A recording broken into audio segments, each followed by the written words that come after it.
Hello guys കൊനിച്ചിവ. അപ്പളേ നമ്മൾ ഇന്നൊരു സൂപ്പർ മാർക്കറ്റിൽ വന്നേക്കാണ്. ഞാൻ ഇവിടെ നിന്ന് കുറച്ച് സംഭവങ്ങളൊക്കെ മേടിക്കാൻ വന്നതാണ് സാലറി കിട്ടിയതിന്റെ ഭാഗമായിട്ട്. പിന്നെ ഞങ്ങൾ വിചാരിച്ചു കുറച്ച് ഐസ്ക്രീമും കൂടെ മേടിക്കാന്ന്. അപ്പോൾ അത് നിങ്ങളെയും കൂടി കാണിക്കാന്ന് വിചാരിച്ചു. അപ്പോൾ ഞാൻ ഇന്ന് കുറച്ച് ഐസ്ക്രീമുകളും കുറച്ച് കാര്യങ്ങളും ജപ്പാനിലുള്ള കുറച്ച് കാര്യങ്ങൾ കാണിച്ചു തരാം. അപ്പോൾ ഇതാണ് ഞങ്ങൾ ഫസ്റ്റ് വന്ന കൗണ്ടർ. നമുക്ക് രണ്ട് സൈഡിലും ഉണ്ട് കേട്ടോ. അപ്പോൾ ഞങ്ങൾ ഫസ്റ്റ് എടുത്ത ഐസ്ക്രീം ഇതേ ഒരു പാക്കിങ് വരുന്ന ബൈറ്റ്സ് പോലെയുള്ള ഐസ്ക്രീമാണ്. ഇതിൽ നമുക്ക് സ്ട്രോബെറി വരുന്നുണ്ട്, വാനില വരുന്നുണ്ട്, പിന്നെ ഒരു ഡാർക്ക് ചോക്ലേറ്റിന്റെ ഒരു ഫ്ലേവർ വരുന്നുണ്ട്. അപ്പൊ 18 എണ്ണമാണ് അതിലുണ്ടാവുക, ഒരെണ്ണത്തിന്റെ 6 എണ്ണം വെച്ചിട്ട്. അപ്പൊ അതിന് 278 എന്നാണ് വരണത്, ടാക്സ് അടക്കം 300 വരണത്. അപ്പൊ ഞങ്ങൾ അത് ഒരെണ്ണം എടുത്തിട്ടുണ്ടായിരുന്നു കേട്ടോ. പിന്നെ ഇവിടെ കുറെ ടൈപ്സ് ഐസ്ക്രീംസ് ഉണ്ട്. ചിലതൊക്കെ നമ്മൾ വാങ്ങിക്കുമ്പോൾ കറക്റ്റ് ആയിട്ട് നോക്കി വാങ്ങിച്ചില്ല എന്നുണ്ടെങ്കിൽ വെറുതെ നമ്മൾ ഐസ് വാങ്ങില്ലേ, അതുപോലെ കട്ടയാക്കി വെച്ചിരിക്കണ മീൻസ് വെള്ളത്തിൽ ഫ്ലേവർ ഒഴിച്ച് കട്ടയാക്കി വെച്ചിരിക്കുന്ന സംഭവങ്ങൾ വരുന്നുണ്ട്. അപ്പൊ നമ്മൾ നോക്കിയെടുക്കണം.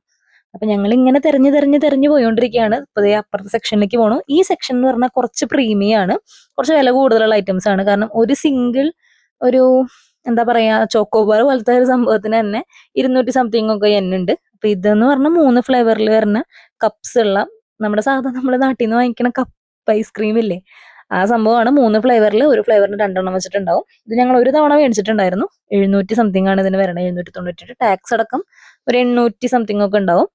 അപ്പോൾ ഇതൊരു പ്രീമിയം സെക്ഷൻ ആണ്. അപ്പൊ ഇതിന്ന് നമ്മൾ ഒന്നും എടുക്കുന്നില്ല, നമുക്ക് അപ്പുറത്തെ സെക്ഷനിലോട്ട് പോവാം.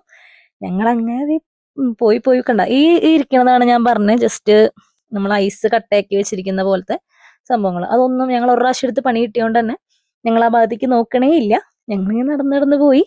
ഈ ഒരു ഐസ്ക്രീം ഞങ്ങൾക്ക് ഇവിടുത്തെ ഭയങ്കര ഫേവറേറ്റ് ആണ്. ഞങ്ങളിത് ജസ്റ്റ് 2 ബിസ്ക്കറ്റ്, അതിന്റെ ഇടയിൽ വാനിലയും ചോക്ലേറ്റും വന്നിട്ടുള്ള ലെയർ ആയിട്ട് വരുന്ന ഒരു ഐസ്ക്രീമാണ്. ഇതിന് വില കുറവാണ്, 128 എന്നേ വരുന്നുള്ളൂ.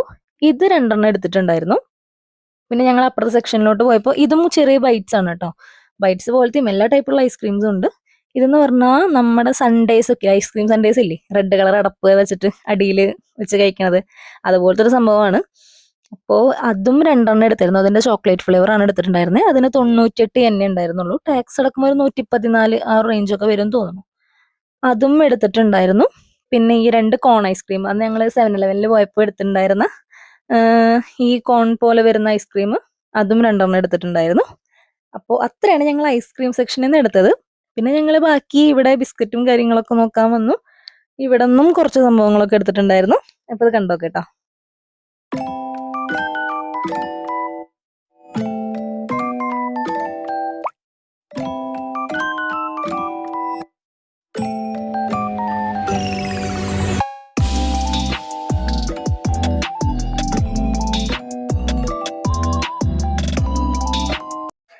അപ്പൊ തന്നെ നമ്മൾ എല്ലാ സംഭവങ്ങളും എടുത്ത് ബില്ലടിക്കാൻ വന്നേക്കാണ്. നമ്മൾ ഓരോന്നോരോന്നായിട്ട് ആ ചേട്ടൻ ബില്ല് ചെയ്യുന്നുണ്ട്. വില കണ്ട് ബോധമുകൊണ്ടിരുന്നാൽ മതി. ഞങ്ങൾ ഐസ്ക്രീംസ് മാത്രമല്ല, ഇപ്പൊ വീഡിയോയിൽ കണ്ട പോലെ കുറച്ചധികം ഐറ്റംസ് മേടിച്ചിട്ടുണ്ടായിരുന്നു. ക്രേവിങ്സ് വന്നു കഴിഞ്ഞാൽ പിന്നെ ഞങ്ങൾ രണ്ടാളെയും പിടിച്ച കിട്ടില്ല. ഞങ്ങൾ തോന്നിയതൊക്കെ വാങ്ങിച്ചു കൂട്ടും.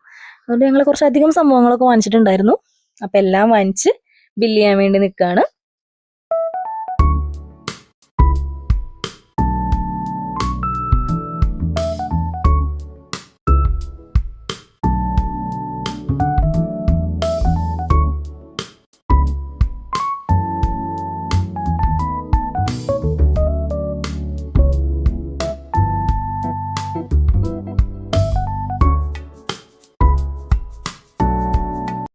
അപ്പൊ ഞങ്ങൾ സാധനങ്ങളൊക്കെ മേടിച്ച് ബില്ലൊക്കെ ചെയ്ത് വീട്ടിലേക്ക് പോവാണ്. അപ്പൊ ഇതൊക്കെ കൊണ്ടുപോയി കഴിക്കട്ടെ.